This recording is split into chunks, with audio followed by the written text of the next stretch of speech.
अस्सलाम वालेकुम dear students. आज magnetic fields due to electric current इस चैप्टर का अपना छठा लेक्चर है। आज की इस लेक्चर में हमारा जो मेन टॉपिक है वो है बायो सेवर्ट लॉ। यहाँ पर आप देखिए बायो सेवर्ट लॉ, इसमें जो पहला वर्ड है बायो, BIOT, इसमें टी साइलेंट है इसलिए इसको बायो पढ़ा जाएगा। ओके, तो इस तरह से एक्चुअली ये जो नाम है तो ये बायो सेवर्ट लॉ है। बायो सेवर्ट लॉ किस बारे में है और इसका क्या इम्पोर्टेंस है, तो उसको अब हम आज के इस लेक्चर में पूरा उसका कंप्लीट जो डिटेल्स है वो देखने वाले हैं। आप देखिए, हमने इस चैप्टर की शुरुआत में ओरस्टेड एक्सपेरिमेंट देखा था। ओरस्टेड एक्सपेरिमेंट के हिसाब से जब हम किसी मेटल वायर में से इलेक्ट्रिक करंट पास करते हैं तब उस वायर के चारों तरफ जो है उसके अतराफ में मैग्नेटिक फील्ड तैयार हो जाती है। उस मैग्नेटिक फील्ड की वैल्यू मालूम करना और उस मैग्नेटिक फील्ड की डायरेक्शन मालूम करना, ये मेन मकसद है बायो सेवर्ट लॉ का। ओके, यानी बायो सेवर्ट लॉ जो है उसके ज़रिए हम वो जो मैग्नेटिक फील्ड जो तैयार होती है, जो मैग्नातीसी मैदान जो तैयार होता है किसी करंट कैरिंग वायर के अतराफ में, उसके बाजू में, उस मैग्नेटिक फील्ड की हिद्दत, उस मैग्नेटिक फील्ड का जो मैग्नेटिक इंडक्शन है, जिसको उर्दू में हम मैग्नातीसी अमाला कहेंगे, वो चीज़ मालूम करने के लिए बायो सेवर्ट लॉ इस्तेमाल किया जाता है। ओके, तो अगर आपसे सिंपल वे में अगर एक सवाल कर दिया जाए कि बायो सेवर्ट लॉ जो है वो उसकी अहमियत क्या है या वो किस काम का होता है, तो आपका जवाब ये होना चाहिए कि बायो सेवर्ट लॉ के ज़रिए हम मैग्नातीसी मैदान का मैग्नातीसी अमाला यानी मैग्नेटिक इंडक्शन मालूम कर सकते हैं। ओके, चलिए अब हम देखते हैं कि बायो सेवर्ट लॉ ओरिजिनली क्या चीज़ है। यहाँ पर अब आप देखिए, सबसे पहली चीज़ कि बायो सेवर्ट लॉ का जो स्टेटमेंट है वो ये है कि अगर आपने कोई मेटल वायर लिए, उस मेटल वायर में से इलेक्ट्रिक करंट मान लो के पास हो रही है, इलेक्ट्रिक करंट की वैल्यू जो है वो आई है, तो उस पूरे तार के ज़रिए किसी एक पर्टिकुलर पॉइंट पर, यानी उस तार के बाजू में किसी एक पर्टिकुलर पॉइंट पर जो मैग्नातीसी मैदान बनेगा, उस मैग्नातीसी मैदान का मैग्नातीसी अमाला यानी मैग्नेटिक इंडक्शन जो है वो पूरे तार के लिए तो मालूम नहीं किया जा सकता, लेकिन हम उस तार के एक छोटे से टुकड़े के लिए हम मालूम कर सकते हैं। ओके, उस तार का एक छोटा सा जो पार्ट है जिसको हम एलिमेंट्री पार्ट कहेंगे, उसके लिए हम मैग्नातीसी अमाला मालूम कर सकते हैं। और ये टोटली 4 अलग अलग चीज़ों पर जो है वो डिपेंड करता है। इसको समझने के लिए सबसे पहले तो आप इस फिगर को देखो और फिर हम उसका स्टेटमेंट के ऊपर वापस आएंगे। आप देखिए इस फिगर में, यहाँ पर ये एक लंबा एक तार हमको दिख रहा है। मतलब वो तार यहाँ से स्टार्ट हुआ, मान लो कि ये पॉइंट ए है, ओके, और इधर कहीं तो भी पॉइंट बी है, और ये जो इलेक्ट्रिक करंट है वो यहाँ से ऐसे जा रहा है। ओके, जब इस वायर में से इलेक्ट्रिक करंट पास होगा तो हम इस वायर के बेशुमार छोटे छोटे टुकड़े इमेजिन करेंगे, और जब हम ये इतने सारे टुकड़े इमेजिन करेंगे तो इनमें से मान लो कि एक टुकड़ा जो है वो ये वाला है, यहाँ पर ये जो नज़र आ रहा है आपको, तो ये एक इसका छोटा सा एलिमेंट्री पार्ट है। इस एलिमेंट्री पार्ट की जो लंबाई है, सपोज़ करो कि वो DL है। ओके, तो यहाँ पर जब इस वायर में से, मतलब इस पूरे तार में से जब करंट पास होगा तो वो करंट डेफिनेटली ये DL में से भी गुजरेगा। अब हम एक काम करते हैं, इस DL से कुछ दूरी पर यहाँ कहीं तो भी एक पॉइंट P ले लेते हैं। मान लो कि ये पॉइंट P है। ओके, यहाँ ये लिखा हुआ भी है पॉइंट P। इस P पॉइंट पर इस टुकड़े की वजह से, इस एलिमेंट्री पार्ट की वजह से कितना मैग्नातीसी अमाला बनेगा, वो बायोसेवर्ट लॉ के ज़रिए हम मालूम कर सकते हैं। तो उसके लिए हमको कुछ चीज़ों की ज़रूरत पड़ेगी। सबसे पहले हम एक काम करेंगे, पॉइंट पी जो है उसको इस एलिमेंट्री पार्ट के साथ जोड़ दो। जब आप इसको इसके साथ जोड़ देंगे तो यहाँ पर जो डिस्टेंस आपको मिलेगा, मतलब ये वाला डिस्टेंस, तो मान लो कि ये आर है, अगर वेक्टर में लेंगे तो आर बार। दूसरी चीज़ यहाँ पर ये जो डी एल जो है, डी एल, तो एक्चुअली ये डी एल बार यानी ये एक वेक्टर है, और अगर ये एक वेक्टर है तो इसको हमको ऐसा टेंजेंशियल डायरेक्शन में बनाना पड़ेगा। तो ये वेक्टर रहेगा डी एल बार, या हम उसको आई डी एल बार भी कह सकते हैं, मतलब करंट के रिस्पेक्ट में I D L bar. Actually ऐसा इसलिए कर रहे हैं हम लोग क्योंकि डी एल बार जो है वो आई की सिमत में है, करंट की सिमत में है। और अब आप देखो कि यहाँ पर आपके पास दो अलग अलग वेक्टर है और उनके बीच का जो एंगल है वो थीटा है। ओके, तो बायोसेवर्ट लॉ का ये कहना था कि पॉइंट पी पर मैग्नेटिक इंडक्शन, मैग्नातीसी अमाला जो है वो चार चीज़ों पे डिपेंड करेगा। कौन से चार लोग? तो सबसे पहले वो डिपेंड करेगा करंट पर, यानी पहली जो चीज़ है वो है करंट, इलेक्ट्रिक करंट की वैल्यू पर डिपेंड करेगा। ओके, दूसरी वो इस लंबाई पे डिपेंड करेगा डीएल पर, यानी पहले इलेक्ट्रिक करंट पर, दूसरा उस एलिमेंट्री पार्ट की लंबाई डीएल पर, तीसरा ये जो एंगल है इस एंगल के साइन पर, यानी साइन थीटा पर। ओके, ये तीन वो लोग हैं जिनके साथ मैग्नेटिक इंडक्शन डायरेक्टली प्रोपोर्शनल होगा। ओके, यानी मैग्नेटिक इंडक्शन की जो वैल्यू है वो डायरेक्टली प्रोपोर्शनल रहेगी आई के साथ में, मैग्नेटिक इंडक्शन की वैल्यू डायरेक्टली प्रोपोर्शनल रहेगी डीएल के साथ में, और उसी तरह से साइन थीटा के साथ में। ओके, ये तीन चीज़ें हो गई। लेकिन चौथी जो चीज़ है वो है आर। तो यहाँ पर आर क्योंकि फासला है, और हमको मालूम है कि इन्वर्स स्क्वायर लॉ जो होता है, मतलब आमतौर पर मैग्नेटिक इंडक्शन या मैग्नेटिक जो इंटेंसिटी होती है तो वो फासले के मुरब्बे के साथ में वो माकूस तनासुब में रहेगी, क्योंकि जितना हम वायर से दूर जाएंगे उतनी मैग्नेटिक फील्ड जो है वो कम होती जाएगी। इसलिए यहाँ पर मैग्नेटिक इंडक्शन का रिलेशन उसने जो बताया था वो था directly proportional to 1/r²। Okay, तो ये चार बातें जो हैं इनको मिला लिया जाए तो ये हमारा बायोसेवर्ट लॉ जो है वो तैयार हो जाता है। अब यहाँ पर हम एक बार उर्दू में इसका पूरा स्टेटमेंट पहले देख लेते हैं। आप देखिए, उर्दू में हम इसका स्टेटमेंट कुछ इस तरह से बयान करेंगे बायोसेवर्ट लॉ का, कि अगर बरकी रॉ को किसी तार में से गुजारा जाए तो उस तार के अतराफ मैग्नातीसी मैदान तैयार हो जाएगा। उस तार के एक इकाई हिस्से से, एलिमेंट्री पार्ट से, आर दूरी पर, आर फासले पर मान लो कि एक आम नुक्ता पी है। उस नुक्ते पर मैग्नातीसी अमाला यानी मैग्नेटिक इंडक्शन, जिसको हम बी बार से डिनोट करते हैं, वो चार अलग अलग अज्जा पर डिपेंड करता है। और वो चार अलग अलग अज्जा कौन से हैं? तो उनमें से नंबर 1, पहला जो जुज़ उसमें है वो है इलेक्ट्रिक करंट, बरकी रॉ के साथ में वो डायरेक्टली प्रोपोर्शनल है। दूसरा है उस धाती तार का वो जो इकाई हिस्सा जो है, उस इकाई हिस्से की लंबाई डीएल, उसके साथ में भी वो रास तनासुब में रहेगा। तीसरी जो चीज़ है वो ये है कि दोनों के दरमियान, मतलब ये जो दो अलग अलग जो वेक्टर हमने निकाल लिए, इकाई लंबाई यानी डीएल बार और नुक्ता पी का फासला यानी आर बार, ये दोनों जो सिमतीय है, ये दोनों जो वेक्टर्स हैं, उनके दरमियान जो जाविया बनेगा उस जाविये के साइन के साथ में वो डायरेक्टली प्रोपोर्शनल होगा, रास तनासुब में होगा।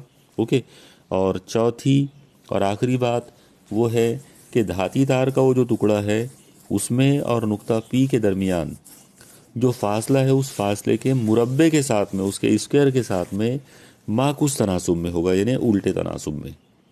तो इन चार बातों को अगर मिला लिया जाए तो जो कंप्लीट फार्मूला आपको मिलेगा उसे हम बायोसेवर्ट लॉ कहते हैं। ओके, अब यहाँ पर अगर हम उसको मैथमेटिकल अंदाज में अगर देखें तो मैथमेटिकल अंदाज में हम वो फार्मूला इस तरह से लिख सकते हैं। आप देखिए यहाँ पे dB जो है वो छोटा सा मैग्नेटिक इंडक्शन है, क्योंकि एलिमेंट्री पार्ट dl की वजह से है। आप देखो, अगर हमने पूरे तार के लिए नहीं लिए बल्कि तार के एक छोटे से टुकड़े के लिए लिए, इसलिए उस मैग्नेटिक इंडक्शन को हम dB कहेंगे। तो dB जो है मैग्नेटिसी अमाला, वो करंट पर डिपेंड है, वो उस तार के लंबाई पे डिपेंड है, और वो साइन थीटा पर डिपेंड है। तो ये तीन चीज़ों के साथ में वो रास तनासुब में है, और दरमियानी फासले के मुरब्बे के साथ में वो माकूस तनासुब में है, इसलिए आर स्क्वायर नीचे आएगा। तो जब सारी बातों को मिक्स करेंगे तो फॉर्मूला बनेगा d B is proportional to I into d l into sine theta upon are square. अब हमको यहाँ पर ये जो निशान है इसको हटाना है, इसको हटाकर हमको इक्वल टू का निशान लाना है। जाहिर सी बात है, जब भी हम ये इक्वल टू हटाकर मतलब साइन हटाएंगे और इक्वल टू लेकर आएंगे तो एक साथ में कांस्टेंट लाना पड़ेगा। तो यहाँ पर जो कांस्टेंट आएगा उसकी वैल्यू है म्यू ज़ीरो अपॉन 4 पाई। ओके, प्रोपोर्शनलिटी का जो कांस्टेंट है उसकी वैल्यू है म्यू ज़ीरो अपॉन 4 पाई। यहाँ पर ये जो म्यू ज़ीरो है इसको हम कहते हैं permeability of free space.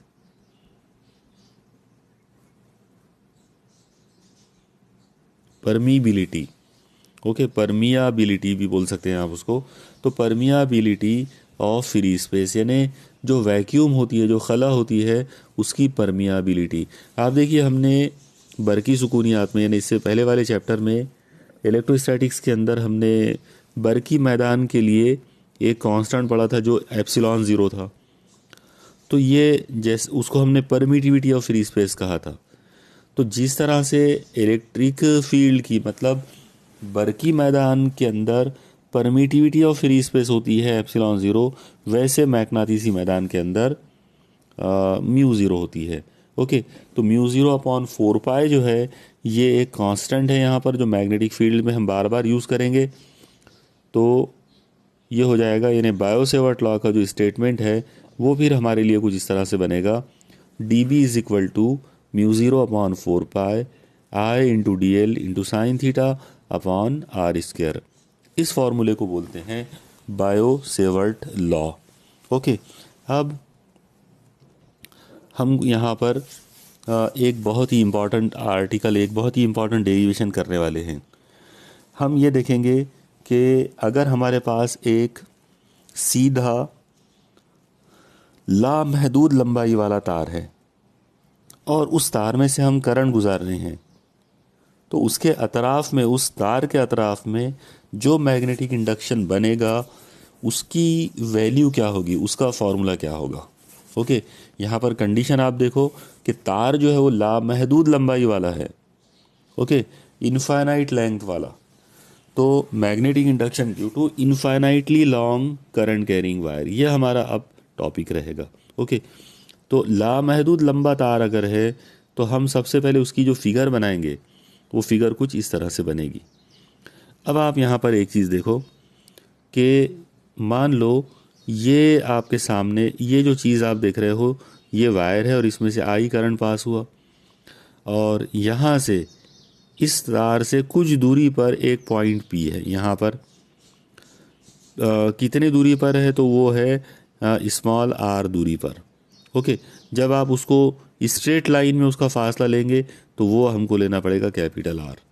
Okay, जो हमने स्मॉल आर लिए हैं वो हमने यहाँ पर एक एलिमेंट्री पार्ट से उसका फासला लिए। मान लो कि यहाँ पर इस जगह पर ये एक एलिमेंट्री पार्ट है, जाहिर है ये एलिमेंट्री पार्ट की जो लंबाई है वो डीएल है। ओके, तो एलिमेंट्री पार्ट से उस तार की उस पॉइंट का फासला, पॉइंट पी का फासला जो है वो आर है, और यहाँ जो एंगल बना तो वो एंगल थीटा है, जैसा कि आप देख रहे हो। ओके, तो टोटल मिलाकर जब आप इसको गौर से देखेंगे, आप देखो कि यहाँ पर ये जो वायर है ये इनफाइनाइटली लॉन्ग है, यानी ये बहुत ज़्यादा लंबा वायर है। और अगर ये बहुत ज़्यादा लंबा वायर है तो और इसमें से करंट जब गुजरेगा तो जाहिर है ये अपने अतराफ में मैग्नेटिक फील्ड बनाएगा। ठीक है, तो अब हम एक चीज़ देखेंगे कि जब हमने ये इनफाइनाइटली लॉन्ग वायर लिया और उसका इस जगह पर एक एलिमेंट्री पार्ट लिया, तो इसके नीचे के हिस्से में बहुत सारे एलिमेंट्री पार्ट होंगे। उसी तरह से इसके ऊपर वाले हिस्से में बहुत सारे एलिमेंट्री पार्ट होंगे अलग अलग। ओके, तो हम क्या करेंगे कि एक मर्तबा इस एलिमेंट्री पार्ट, यानी ये जो हमारा एलिमेंट्री पार्ट है, इस एलिमेंट्री पार्ट के नीचे वाले जो टुकड़े हैं उनका मैग्नेटिक इंडक्शन और इसके ऊपर वाले टुकड़े का मैग्नेटिक इंडक्शन ये सेम आएगा, क्योंकि इनफाइनाइटली लंबा वायर है, लामहदूद लंबा वायर है, तो इसके नीचे जितने टुकड़े होंगे उतने ही उसके ऊपर वाले टुकड़े होंगे। ओके, तो ये आइडिया इस्तेमाल करके हम इसका डेरिवेशन कंप्लीट करेंगे। देखिए, इसमें सबसे पहले हम क्या करना है, तो जैसा मैंने अभी आपको बताया कि हमने एक एलिमेंट्री पार्ट लिया डीएल, वहाँ से आर दूरी पर पॉइंट पी लिए। आर दूरी जो है, यानी पॉइंट पी को अगर डीएल के साथ जोड़ेंगे तो वो जो लाइन बनेगी आर वेक्टर आर बार, वो तार के साथ में एक एंगल बनाएगा थीटा। ओके, जब वो एंगल थीटा बनेगा तो जाहिर सी बात है वो एंगल ग्रेटर देन 90 बन रहा है, जैसा हमारी इस फिगर के हिसाब से वो ग्रेटर देन 90 बनेगा। फिर हम एक काम करेंगे कि डीएल के ऊपर हम बहुत सारे छोटे छोटे टुकड़े लेंगे, डीएल के नीचे भी बहुत सारे टुकड़े लेंगे। ओके, अलग अलग, और इन सब के ज़रिए जो मैग्नेटिक इंडक्शन बनेगा उसको हम यहाँ पर इस अंदाज में ले सकते हैं। B is equal to integration 0 से लेकर इन्फिनिटी तक। आप देखो, 0 से लेकर इन्फिनिटी तक इसलिए लिया क्योंकि वायर जो है वो इनफाइनाइटली लॉन्ग है, और वो जो एलिमेंट्री पार्ट है उसके ऊपर वाले टुकड़े और उसके नीचे वाले जो एलिमेंट्री टुकड़े होंगे वो सब इक्वल होंगे। इसलिए ऊपर वाले टुकड़ों के लिए, जैसे यहाँ पर मान लो कि ये वाला जो इंटीग्रेशन है ये ऊपर वाले टुकड़ों के लिए है, तो फिर ये वाला जो इंटीग्रेशन है ये नीचे वाले टुकड़ों के लिए है। ओके, और दोनों सेम आएंगे, इसलिए इंटीग्रेशन 0 से लेकर इन्फिनिटी तक dB प्लस इंटीग्रेशन 0 से लेकर इन्फिनिटी तक dB। जाहिर है ये दोनों को जब ऐड करोगे तो ये डबल हो जाएगा, इसलिए फॉर्मूला कुछ इस तरह से बन जाएगा। B is equal to 2 times integration dB, और ये इंटीग्रेशन 0 से लेकर इन्फिनिटी तक लिए। ओके, अब आप इसके अंदर dB की वैल्यू लाकर रख दो, मैंने बायो-सेवर्ट लॉ पर से, तो ये हो जाएगा B is equal to 2 times integration from 0 से infinity μ0 upon 4 pi into I D L sine theta upon are square. Okay, अब इसमें आप देखो कि कांस्टेंट जो है वो μ0 अपॉन 2 पाई है, तो उसको बाहर कर दो। ये हो जाएगा B is equal to 2 times μ0 upon 4 pi integration 0 से infinity I D L sine theta upon are square. अब यहाँ पर जाहिर है जैसा आप देख रहे हो कि 2 ऊपर 2 है और नीचे 4 है, तो ये 2 से ये वाला 4 कट जाएगा, तो यहाँ नीचे 2 आ जाएगा। तो इस तरह से क्या बना, μ0 अपॉन 2 पाई इंटीग्रेशन 0 से लेके इन्फिनिटी तक I D L sine theta upon are square. मान लो ये हमारी इक्वेशन नंबर 1 है। ओके, मुझे उम्मीद है कि आपको यहाँ तक ये समझ में आ गया होगा। अब हम आगे इस इंटीग्रेशन को सॉल्व करने के लिए कुछ चीज़ों के ऊपर पहले हम गौर करते। आप देखो, अभी जैसा हमने देखा था कि एक लंबा वायर था, उस लंबे वायर के अंदर जैसा हमने देखे कि लंबा वायर जो है उसमें हमने इस जगह पर एलिमेंट्री पार्ट लिया और यहाँ पर पॉइंट पी लिए, तो जब दोनों को बीच में जब जोड़ दिए तो जो लंबाई आ गई वो आ गई आर। इसमें इधर वाला एंगल थीटा है, तो अंदर वाला एंगल डेफिनेटली 180 माइनस थीटा होना चाहिए, क्योंकि यहाँ पर आप देखो ये वाला पूरा एंगल अगर निकालोगे तो ये 180 का आएगा, उसमें से थीटा निकाल दो तो 180 माइनस थीटा। इसका मतलब इस फिगर को हम इजीली जो है इजी वे में हम उसको ऐसे समझ सकते हैं कि एलिमेंट्री पार्ट से लेकर नुक्ता पी तक का फासला स्मॉल आर है, फिर वायर से सीधा फासला जो रहेगा उमूदी फासला वो कैपिटल आर है, और अंदर जो एंगल बना यानी इस मुसल्लस के अंदर जो एंगल बना वो एंगल बनेगा, बाहर का एंगल तो थीटा है तो अंदर वाला बनेगा 180 माइनस थीटा। फिर डीएल से लेकर उस परपेंडिकुलर डिस्टेंस वाले नुक्ते तक का फासला एल ले लेंगे। तो इस तरीके से हमारे पास ये पूरी एक मुसल्लस जो है, पूरा एक कायमतु ज़ाविया मुसल्लस यानी राइट एंगल ट्रायंगल हमको मिल गया। उसकी एक साइड एल है, एक साइड स्मॉल आर है, एक साइड कैपिटल आर है, और एक तरफ का एंगल 180 माइनस थीटा है।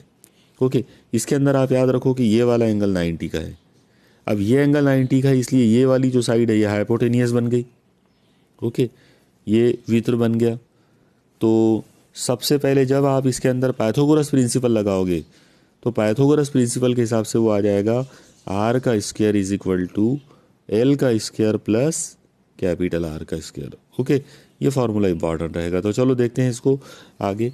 ये फिगर आप बना लो और अब इस फिगर के हिसाब से जब हम इसके अंदर पाइथागोरस प्रिंसिपल यूज़ करेंगे तो पहली चीज़ आपको यही मिलेगी, r square is equal to l square plus capital r square. ये हमारी इक्वेशन नंबर 2 हो गई। इसमें से आर की वैल्यू निकाल लो तो आर की वैल्यू आ जाएगी under root l square plus are square. अब आप इस फिगर में गौर करो। आप लोग देखो, जब आप उस फिगर को देखेंगे, उस फिगर में जो एंगल है वो है 180 माइनस थीटा। तो जब आप उसका साइन निकालेंगे, आप ट्रिग्नोमेट्री का ये फॉर्मूला याद रखो कि साइन 180 माइनस थीटा और साइन थीटा इक्वल होते हैं, दोनों की सेम वैल्यू रहती। तो sine 180 minus theta is equal to sine theta. और अगर ये साइन थीटा है तो फिर इस फिगर के हिसाब से उसकी वैल्यू क्या होंगी। ओके, अगर ये एंगल थीटा है, यानी साइन थीटा के हिसाब से अगर लेंगे तो उसकी वैल्यू होना चाहिए अपोजिट साइड। आप देखो, अपोजिट साइड ये है और वित्र ये है, तो इसलिए क्या होना चाहिए, आर अपॉन स्मॉल आर। तो ये जो चीज़ है, ये चीज़ हमने यहाँ पर यूज़ किए। उस ट्रायंगल में जब हम गौर करेंगे तो साइन 180 माइनस थीटा जो है वो साइन थीटा बनेगा और उसकी वैल्यू आ जाएगी आर अपॉन स्मॉल आर। अब इसमें आप स्मॉल आर की वैल्यू रख दो। कौन सी वैल्यू, ये ऊपर वाली। जब ये वैल्यू रख देंगे तो साइन थीटा की वैल्यू आ जाएगी capital r upon small r, और स्मॉल आर की वैल्यू है under root l square plus are square. ये हमारी इक्वेशन 3 आ गई। अब हम एक काम कर सकते हैं, साइन थीटा की ये वैल्यू, ओके, और स्मॉल आर की ये वैल्यू, इन दोनों को उठाकर ऊपर वाले फॉर्मूले में यानी इक्वेशन 1 में रख देंगे। जैसे हम इनको इक्वेशन 1 में रखेंगे ये कुछ ऐसी बन जाएगी, b is equal to mu 0 upon 2 pi integration 0 से लेकर इन्फिनिटी तक।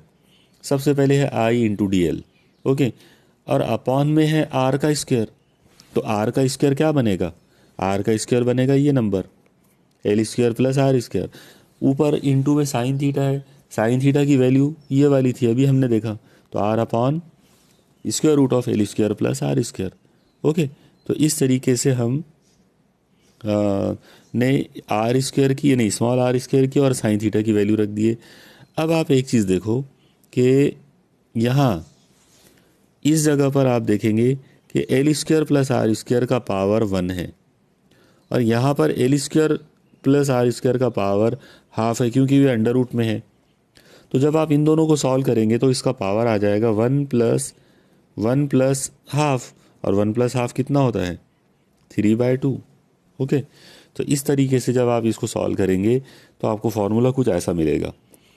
यहाँ पर एक और काम करें, आई और आर कांस्टेंट है इसलिए उनको भी बाहर कर दिए इंटीग्रेशन से। तो फॉर्मूला बन गया mu 0 upon 2 pi into I R. ये सब कांस्टेंट लोग हैं।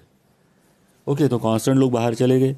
इंटीग्रेशन में क्या बचा, 0 से इन्फिनिटी तक d l upon L square plus are square का पावर 3/2।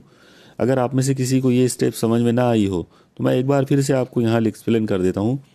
आप देखो, l square plus are square ये जो नंबर है इसका पावर 1 है, फिर इसको ज़रब है l square plus are square, और वो जज़र में है, जज़र का मतलब है 1/2। तो एक का पावर यानी एक ब्रैकेट का पावर 1 है और एक ब्रैकेट का पावर 1/2 है। तो टोटल ब्रैकेट का फॉर्मूला जो इंडाइसेस का फॉर्मूला जो होता है तो उसके हिसाब से पावर ऐड हो जाएगी, यानी 1 + 1/2। अब अगर आपने यहाँ पर 1 में 1/2 ऐड करे तो ये 1 को 1/1 समझ लो, तो इसका आंसर आ जाएगा 2 × 1 2, ऊपर क्रॉस करो 2 × 1 यानी 2 प्लस 1 × 1 यानी 1, तो कितना आ गया 3/2। ओके, तो इस तरीके से नीचे जो l square plus are square है उसका पावर 3/2 हो जाएगा, ऊपर बचेगा डी एल। अब यहाँ पर ये जो इंटीग्रेशन है, ये इंटीग्रेशन को सॉल्व करना मतलब इसको हल करना जो है वो हमारे लिए कंपलसरी नहीं है, मतलब वो एक्चुअली हमारे सिलेबस का पार्ट नहीं है, वो मैथमेटिक्स का पार्ट है। तो हम यहाँ पर डायरेक्ट ये सेंटेंस याद रखो इस इंटीग्रेशन को हल करने पर, मतलब जब आप इस इंटीग्रेशन को हल करोगे तो इसका जो आंसर आएगा वो आंसर ये आएगा, यानी इंटीग्रेशन 0 से इन्फिनिटी तक dl upon L square plus are square का power 3/2 is equal to 1 upon are square, यानी ये पूरा इंटीग्रेशन हटेगा और इसका आंसर आएगा 1 अपॉन आर स्क्वायर। अब यहाँ पर किसी के दिमाग में यह आ सकता है कि भाई ये आया कैसे, यानी ये इंटीग्रेशन आपको इसको हल नहीं करना है, ओके, यानी आपको सिर्फ ये याद रखना है कि इस इंटीग्रेशन का आंसर 1 अपॉन आर स्क्वायर आता है। अपने बोर्ड की बुक में डायरेक्ट ये ऐसा ही दिया हुआ है, डायरेक्ट यहाँ पर बोर्ड की भी बुक में ये डायरेक्ट इंटीग्रेशन का आंसर 1 अपॉन आर स्क्वायर ही लिया गया है, और वो उसको वैसे ही लेना है आपको, क्योंकि मैथमेटिकल स्टेप्स को सॉल्व करना जो है वो हमारे लिए एक्सपेक्टेड नहीं होता है। लेकिन फिर भी अगर किसी के दिमाग में अगर ये आ जाए कि भाई ये 1 अपॉन आर स्क्वायर इंटीग्रेशन का आंसर आया कैसे, तो यहाँ पर मैं इसको एकदम शॉर्ट में जो है करके बता रहा हूँ, ओके। आप देखो कि इसको किस तरह से इसको हल करेंगे। तो क्या करना है वो देखो, सबसे पहले हम फ़र्ज़ करेंगे कि ये जो इंटीग्रेशन है, इंटीग्रेशन 0 से infinity dl upon L square plus capital r square का पावर 3/2, मान लो कि ये आई है, इन्हें ये इंटीग्रेशन की वैल्यू को हम आई फ़र्ज़ कर लेंगे, ओके।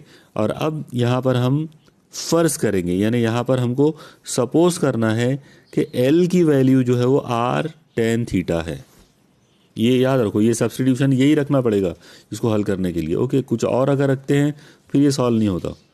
तो एल को हम कैपिटल आर टेन थीटा ये फ़र्ज़ करेंगे, ओके। इतना सब्स्टिट्यूट करना है हमको। जब आप एल का डेरिवेटिव लेंगे तो ये हो जाएगा dl is equal to r, तो आर ही रहेगा, टेन थीटा का डेरिवेटिव हो जाएगा सेक स्क्वायर थीटा, और थीटा का डेरिवेटिव हो जाएगा डी थीटा। तो इस तरह से अगर हमने एल की वैल्यू को आर टेन थीटा लिए तो उसका डेरिवेटिव हो जाएगा D L is equal to R, tan का डेरिवेटिव सेक स्क्वायर थीटा और थीटा का डेरिवेटिव डी थीटा, ओके। तो इस तरीके से D L is equal to आ गया R sec square theta D theta. अब हम एक काम कर सकते हैं, लिमिट हमको बदलना पड़ेगा। अब इंटीग्रेशन की लिमिट कैसे बदलेंगे, तो आप देखो एल की लिमिट 0 लेते हैं। जब आप एल की लिमिट 0 लेंगे तो एल की वैल्यू आर टेन थीटा है तो उसकी वैल्यू 0 लेना पड़ेगा। इसका मतलब ये हो जाएगा r tan theta equal to 0। इसका मतलब हो गया टेन थीटा इक्वल टू 0। अब टेन थीटा 0 कब होता है, जब थीटा 0 होता है। इसका मतलब यहाँ पर हमको ये लिमिट मिल गई कि जब एल 0 होता है तो थीटा 0 होता है, ओके। आप इसको बराबर ध्यान रखो कि किस तरह से हम कर रहे हैं। तो लिमिट भी चेंज करना पड़ता, जब हम सब्स्टिट्यूशन मेथड जब अप्लाई करेंगे तो लिमिट भी बदलना पड़ेगा। तो जब एल को 0 लेंगे तो थीटा की वैल्यू 0 आ जाएगी, ओके। अब मान लो कि एल इन्फिनिटी ले लेते हैं। जब आप एल को इन्फिनिटी ले लेंगे तो फिर ये जो वैल्यू है आर टेन थीटा की, तो ये इन्फिनिटी आ जाएगी। अब ये इन्फिनिटी उस वक्त होगी जब टेन थीटा की वैल्यू इन्फिनिटी होगी। और अब सोचो आपके कौन सा एंगल है जिसका टेन इन्फिनिटी आता, तो जाहिर है वो है 90 डिग्री। इसका मतलब थीटा जो है वो डेफिनेटली क्या है, 90 डिग्री है। तो यहाँ पर ये थीटा की लिमिट आ गई, यानी जब एल की वैल्यू इन्फिनिटी है तो उस वक्त थीटा की वैल्यू 90 डिग्री है या π/2 है, ओके। चलो अब ये सारी वैल्यूज़ उठाकर इंटीग्रेशन में रख देंगे। ये बन जाएगा आई इज इक्वल टू, आप लोग देखो लिमिट एल बराबर 0 था तो थीटा बराबर भी 0 आ गया, फिर एल बराबर इन्फिनिटी था तो थीटा बराबर π/2 आ गया ऊपर। तो इंटीग्रेशन बन गया 0 से π/2 तक। अब ऊपर था डी आई, तो डी आई की जगह पर हम उसकी वैल्यू ले लेंगे। वो वैल्यू है r sec square theta D theta. नीचे था l square plus are square, तो एल की जगह पर आर टेन थीटा लिए थे हमने, तो आर टेन थीटा वहाँ ले लो, ओके। अब आप देखो इस जगह पर जब आप इसका डिनोमिनेटर को सॉल्व करोगे तो सबसे पहली जो चीज़ हमको मिलेगी, यहाँ पर आप देखेंगे इस जगह पर आप देखो आर का स्क्वायर है और ब्रैकेट के बाहर है 3/2। इसका मतलब ये 2 से ये 2 कट जाएगा तो आर का पावर कितना हुआ, 3। तो यहाँ से आर का पावर 3 हो गया। सेम वैसे ही यहाँ पर आप देखो इस जगह पर, यहाँ पर आर का स्क्वायर है, ओके, और बाहर पावर 3/2 है, ये 2 से 2 कटेगा तो आर का पावर 3 बचा, इसलिए आप आर का पावर 3 जो है वो बाहर कर सकते हैं। ओके, तो नीचे से हमने आर का पावर 3 बाहर कर दिए। अब आर का पावर 3 चला गया तो ये आर कट गया तो बचा tan थीटा, तो tan थीटा का स्क्वायर प्लस ये आर स्क्वायर चला गया। एक्चुअली आर स्क्वायर बोले तो आर का स्क्वायर का पावर 3/2, ये कॉमन निकाले थे हमने, ये चला गया तो यहाँ से बचेगा 1, इसलिए ब्रैकेट में क्या बचा, tan थीटा का स्क्वायर प्लस 1। ओके, और अब आप देखो यहाँ पर इस आर से ये आर का पावर 3 कटेगा तो नीचे आर का स्क्वायर आ जाएगा। तो इस तरीके से, और उसको कांस्टेंट है तो उसको बाहर कर दिए।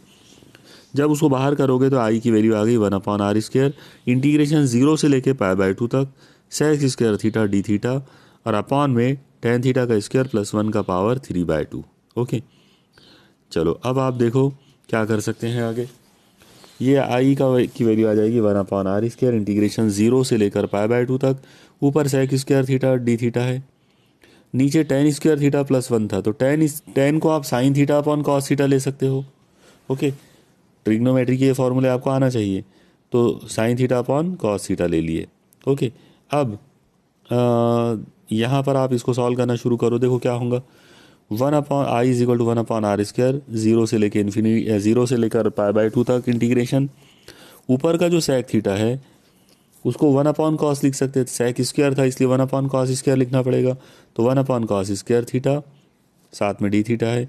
नीचे आप देखो sin theta upon cos theta का स्क्वायर है और साथ में प्लस में 1 है, तो जब आप नीचे इन दोनों को सॉल्व करोगे तो ये कुछ ऐसा हो जाएगा, sin square theta upon cos square theta plus 1, ये प्लस 1 को 1/1 समझो और नीचे क्रॉस मल्टीप्लाई कर लो, तो cos स्क्वायर थीटा नीचे, sin स्क्वायर थीटा ऊपर, प्लस cos स्क्वायर थीटा ऊपर।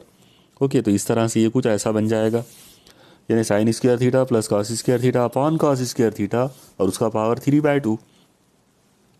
अब आप देखो ऊपर भी 1 में cos स्क्वायर थीटा है, नीचे भी cos स्क्वायर थीटा है, वो एक दूसरे के साथ कट जाएगा।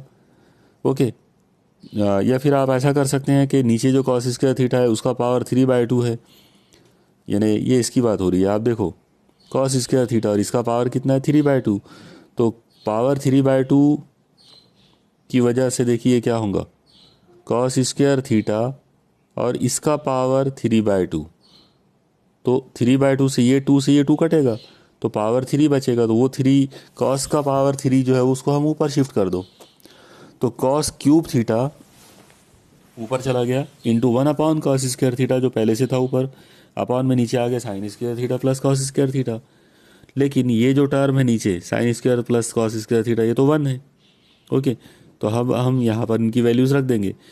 यहाँ पर ऊपर क्या हुआ, ऊपर आप गौर से देखो, ऊपर cos का स्क्वायर थीटा है और ये cos का पावर 3, ये कट जाएगा तो cos थीटा बचेगा ऊपर, इसका मतलब ऊपर बच गया इंटीग्रेशन के अंदर 0 से π/2 तक cos थीटा डी थीटा और अपॉन में sin square theta plus cos square theta जो है वो 1 बन गया, तो 1 का पावर 3/2, 1 का पावर कुछ भी लिए तो आंसर 1 ही आता। इसका मतलब हमको यहाँ पर इंटीग्रेशन में क्या मिला, इंटीग्रेशन में सिर्फ इतना बचा, इंटीग्रेशन 0 से π/2 तक cos थीटा डी थीटा। अब इंटीग्रेशन ऑफ cos थीटा जो है वो sin थीटा होता है, तो जैसे आप इंटीग्रेशन ऑफ cos थीटा को sin थीटा लेंगे, फॉर्मूला आपके सामने ऐसा बन जाएगा, i=1/r², sin थीटा, और लिमिट रहेगी 0 से π/2 तक। अब आप थीटा की जगह पर पहले अपर लिमिट रखो, बाद में लोअर लिमिट और माइनस कर दो, तो ये कुछ ऐसा बनेगा, i=1/r², ब्रैकेट में sin थीटा की जगह पर π/2 माइनस sin थीटा की जगह पर 0। अब sin π/2 1 होता है, sin 0 0 होता है, इसका मतलब ये हो जाएगा 1 - 0 ब्रैकेट में, और 1 - 0 यानी 1, तो 1 × 1/r² यानी 1/r²। तो इस तरह से आई की वैल्यू आ गई 1/r²। ओके, तो ये अभी जो मैंने इंटीग्रेशन आपको जो पूरा जो करके बताया हूँ, ये पूरा इंटीग्रेशन जो है ये आप लोगों से एक्सपेक्टेड नहीं है। आप यहाँ पर डायरेक्ट ऐसा लिख सकते हैं कि ये जो इक्वेशन 4 जो है, इस इक्वेशन 4 को यानी उसमें इंटीग्रेशन को अगर आप हल करते हैं, उसको सॉल्व करते हैं, तो उसकी स्टेप आपको ये मिलेगी, यानी इंटीग्रेशन 0 से इन्फिनिटी तक dl/L² प्लस r² का पावर 3/2 इज इक्वल टू कितना 1/r² हो जाता है। ये आंसर को आप याद कर लो। ओके, अगर आपने ये आंसर को याद कर लिए तो आप डायरेक्ट इसको हल कर सकते हैं, और इसको हमको डायरेक्ट ही लेना है, तो 1/r² आ गया। अब ये 1/r² आप डायरेक्ट ले सकते हैं इक्वेशन 4 में। ओके, इसको इक्वेशन 4 में रख दो। जैसे आप इसको इक्वेशन 4 में रखेंगे ये कुछ ऐसा हो जाएगा, b = μ0/2π/r। ये इंटीग्रेशन के बाहर था, और इंटीग्रेशन के अंदर जो कुछ भी था तो उसका आंसर आया था 1/r², तो इंटीग्रेशन का आंसर 1/r² रख दिए। अब आप देखो इसमें ये r से ये r का स्क्वायर कटेगा, तो फिर नीचे एक r बचेगा, और इस तरीके से हमको जो वैल्यू मिलेगी वो वैल्यू मिलेगी ये वाली, b = μ0I/2π। ओके, अब आप यहाँ पे एक चीज़ याद रखो कि प्रॉब्लम सॉल्व करते टाइम पर ये जो μ0 है इसके अपॉन में अगर 4π रहा तो बहुत ही बढ़िया रहता।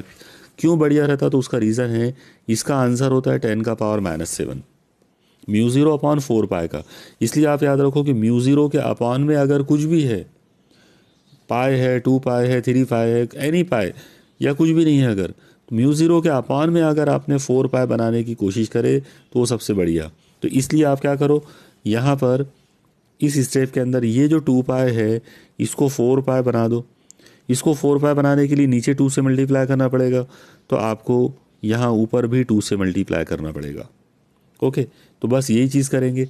जब ऐसा करोगे तो ये कुछ ऐसा बन जाएगा, b = μ0/4π इंटू ऊपर 2 से मल्टीप्लाई करें तो 2I/r। ओके, आप देखो ये नंबर यहाँ पे हमने वापस ला लिए, और ये क्यों लाए तो उसका रीज़न याद रखेंगे। इसका आंसर 10⁻⁷ होता है। कैलकुलेशन में ये आसान कर देता, इसलिए हमने इसको ऐसा किए। ओके, ये था एक इनफाइनाइटली लॉन्ग वायर के लिए, मतलब अगर कोई वायर लामहदूद लंबाई वाला है, बहुत ज़्यादा लंबा है, तो उससे कैपिटल R दूरी पर, ओके, कैपिटल R स्ट्रेट दूरी पर, स्ट्रेट लाइन में कैपिटल R दूरी पर या परपेंडिकुलर डिस्टेंस अगर कैपिटल R है, तो उस जगह पर जो मैग्नेटिक इंडक्शन बनेगा वो मैग्नेटिक इंडक्शन इतना होगा, μ0/4π इंटू 2I/r के बराबर। ये एक बहुत ही इंपॉर्टेंट क्वेश्चन था इस चैप्टर का। अब यहाँ पर यहाँ ये पूरा जो डेरिवेशन है ये तो कंप्लीट हो गया। ओके, अगर हम न्यूमेरिकल्स के लिहाज से अगर बात करें तो वैसे तो हम ये इस फॉर्मूले को यूज़ करके न्यूमेरिकल सॉल्व कर सकते हैं, लेकिन कई मरतबा ऐसा भी होता है कि सिचुएशन ऐसी रहती है जिसके अंदर वायर लामहदूद नहीं रहता बल्कि महदूद रहता। ओके, तो अगर वायर महदूद है, फाइनाइट वायर लंबाई वाला वायर अगर है, तो उसका मैग्नेटिक इंडक्शन कितना होगा, तो उसके लिए हम जो फिगर बनाएंगे वो फिगर कुछ ऐसी बनेगी। अब यहाँ पर आप देखो ए से लेकर बी तक वायर है, यानी ए उसका एक सिरा है, बी उसका दूसरा सिरा है, और इस वायर में से आई करंट गुजारे। ओके, और इसमें से इसका एक एलिमेंट्री पार्ट है डीएल, जैसा आप देख रहे हो डीएल। उस डीएल से स्मॉल आर दूरी पर एक पॉइंट पी है। वो जो पॉइंट पी है, हम उस पॉइंट पी से एक परपेंडिकुलर डिस्टेंस निकाल लेंगे कैपिटल आर, फिर एलिमेंट्री पार्ट का उस नुक्ते के साथ जहाँ पर कैपिटल आर आके मिला उतना फासला स्मॉल एल है, और इस तरह से वहाँ अंदर एक एंगल बनेगा थीटा। ओके, जैसा आप देख रहे हो कि इस जगह पर ये वाला एंगल जो है ये थीटा बना। इस ट्रायंगल के अंदर यहाँ की ये एंगल 90 का है। अब आप एक काम करो कि पूरी रेंज निकालने के लिए पॉइंट पी को ऊपर वाले सिरे से जोड़ दो, पॉइंट पी को नीचे वाले सिरे के साथ जोड़ो। तो पॉइंट पी को जब आप ऊपर वाले सिरे के साथ जोड़ेंगे तो वहाँ जो एंगल बनेगा वो बनेगा φ1, और नीचे जो आप उसको जोड़ेंगे तो नीचे की लाइन के साथ उसका मतलब नीचे वाले एंड के साथ में उसका एंगल बनेगा φ2। ओके, तो ऊपर वाला एंगल φ1, नीचे वाला एंगल φ2। तो अगर ऐसी सिचुएशन अगर है तो इसमें मैग्नेटिक इंडक्शन का डायरेक्ट फार्मूला ये होता है, b = μ0/4π into I/r। Okay, 2I/r infinite के लिए था, यहाँ पर I/r लेंगे इनटू, और अब ब्रैकेट में हमने वो जो ऊपर लिमिट वाले जो एंगल हमने बनाए तो वो लिमिटिंग एंगल लेंगे, साइन ऑफ ऊपर वाला एंगल प्लस साइन ऑफ नीचे वाला एंगल। ऊपर वाला एंगल है φ1, नीचे वाला एंगल है φ2। ओके, तो इस तरीके से आप एक बार फिर से देख लो यहाँ पर इस जगह पे φ1 वाला एंगल कहाँ पर बना है, ऊपर वाले पॉइंट के साथ में, φ2 एंगल नीचे वाले पॉइंट के साथ बना हुआ है। ओके, तो उन दोनों का साइन को हम इसमें ऐड करके लिखेंगे। तो ये भी एक इम्पॉर्टेंट फार्मूला है जो आपको बहुत सारे डायरेक्ट फार्मूलों, मतलब बहुत सारे डायरेक्ट जो एग्जांपल होते हैं उनको सॉल्व करने के लिए इसकी ज़रूरत पड़ सकती है। वैसे ये वाला जो पार्ट है, मतलब फाइनाइट वायर वाला, ये फ़िलहाल किसी वजह से हमारे सिलेबस में नहीं है। हालांकि ये अगर आप बोर्ड की बुक को गौर से देखेंगे तो इनफाइनाइटली लॉन्ग वायर जो है उसको पॉइंट नंबर 1 दिया हुआ है। इसका मतलब डेफिनेटली पॉइंट नंबर 2 वहाँ पर होगा। ओके, लेकिन पॉइंट नंबर 2 उस बुक में कहीं भी नहीं है।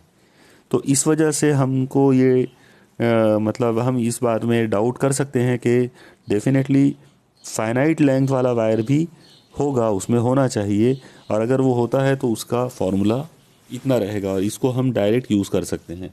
ओके, इसको डायरेक्ट यूज़ करने के लिए मैं आपको एक एग्ज़ाम्पल होमवर्क के तौर पे दे रहा हूँ। ये एक एग्ज़ाम्पल बहुत इंपॉर्टेंट है। एग्ज़ाम्पल ये है कि नीचे जो डायग्राम दी गई है उसमें पॉइंट पी पर आपको मैग्नेटिक इंडक्शन, मैग्नातीसी अमाला मालूम करना है, और जो फिगर दी गई है वो ये वाली है। आप लोग देखो, एक चौकोर वायर है, एक मुरब्बानुमा स्क्वायर टाइप का एक वायर है, A B C C D और डी ए। ओके, इसकी हर साइड की जो लंबाई है वो ए है, स्मॉल ए। यहाँ पर ये देखो आप, यहाँ दिया है स्मॉल ए। ओके, और इसमें से आई करंट गुजारे। आई करंट गुजारने के बाद इसका जो सेंटर बना, यानी इस पूरे मुरब्बे का, वो पॉइंट पी है। तो पॉइंट पी पर मैग्नेटिक इंडक्शन की वैल्यू क्या होगी और डायरेक्शन क्या होगी, ये आपको मालूम करना है।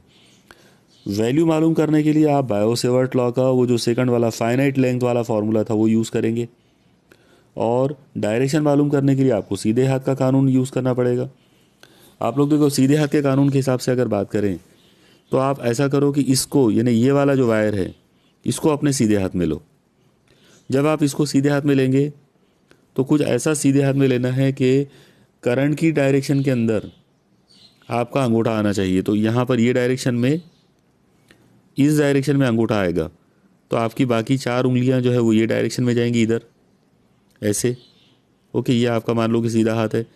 ये 4 उंगलियाँ इधर आने के बाद जब आप इनकी हथेली को लेंगे तो हथेली ऐसे सामने की तरफ आएगी, यानी इस बोर्ड में से बाहर आते हुआ।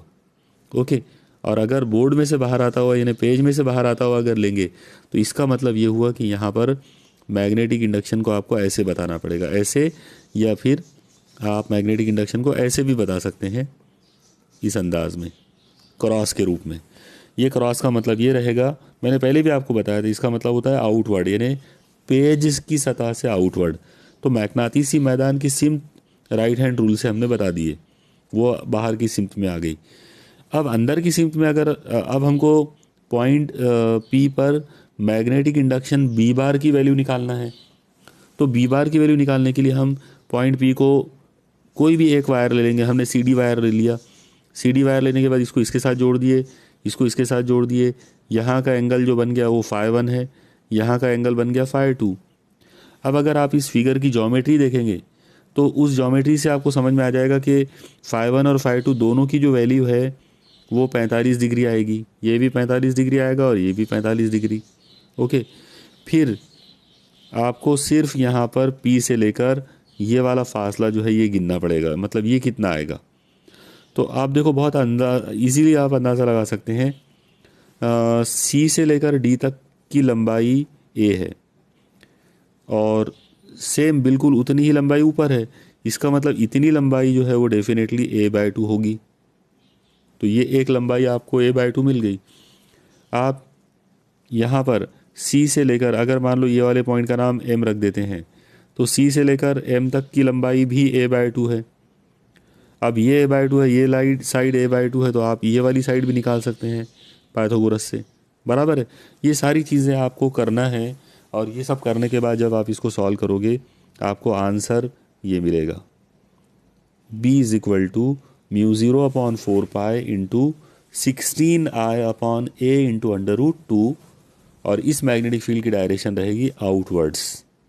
ओके, आप लोग सॉल्व करके देखो, इजीली आप इसको सॉल्व कर पाएंगे। मैग्नेटिक इंडक्शन का फाइनल फार्मूला जो आप यूज़ करेंगे वो आएगा, पहले तार के लिए मैग्नेटिक इंडक्शन प्लस दूसरे तार के लिए प्लस तीसरे तार के लिए प्लस चौथे तार के लिए। ओके, और फिर जब आप इन सब को हटाकर यूज़ करेंगे तो फाइनल आंसर आपको जो मिलेगा वो कुछ ऐसा आएगा, B is equal to 4 times B1। यानी B1 बोले तो कोई भी एक, और कोई भी एक तार का एक हिस्सा, उसके लिए B1 मालूम कर लो, उसको 4 से मल्टीप्लाई कर दो तो इतना आंसर आएगा। आप लोग ट्राई करो और मुझे इसका जो आंसर है आपने कैसे सॉल्व किए वो आप मुझे व्हाट्सएप कीजिएगा। ओके, चलिए अब आज का ये इम्पोर्टेंट लेक्चर यहाँ पर अब ख़त्म होता है। अल्लाह हाफिज़।